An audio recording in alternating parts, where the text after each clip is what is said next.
ఈ వారం మేషరాశి వారికి ఎలా ఉందంటారు? మేషరాశి వారికి దివ్యమైన కాలం కొనసాగుతోంది. 5 గ్రహాలు యోగిస్తున్నాయి. ప్రధానంగా ఏకాదశంలో కుజ, రాహు, బుధులు, దశమంలో చంద్రుడు, ద్వాదశంలో శుక్రుడు. వచ్చిన ప్రతి అవకాశాన్ని జాగ్రత్తగా సద్వినియోగం చేసుకోండి.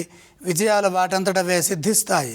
సకాలంలో పనిచేయడం ద్వారా ఎటువంటి ఇబ్బంది కలగకుండా లక్ష్యాలను పూర్తి చేసుకునే వీలు 5 గ్రహాలు యోగిస్తున్నప్పుడు కలుగుతుంది. ధైర్యంగా నిర్ణయాలు తీసుకొని వాటిని అమలు చేయండి. వ్యాపారంలో బ్రహ్మాండమైన శుభ సమయం గోచరిస్తోంది కాబట్టి వ్యాపారం చేసేవారికి లాభాలు విశేషంగా ఉంటాయి. మీ ప్రయత్నాలకు ఎటువంటి ఆటంకం లేకుండా మేలు జరుగుతుంది. పలు మార్గాల్లో సహాయ సహకారాలు పూర్తిగా లభిస్తాయి. ధనధాన్య లాభం సూచితం.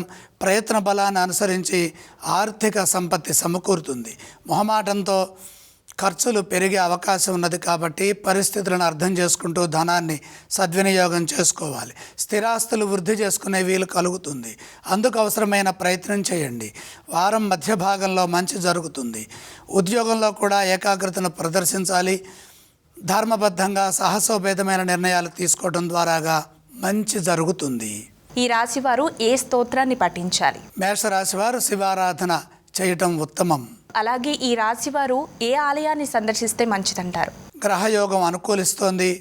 ఇష్టదైవ దర్శనం మేలు చేస్తుంది. అలాగే ఈ రాశి వారు ఏవేవి దానం చేస్తే మంచిదంటారు గురువుగారు? దానాలతో పని లేదు.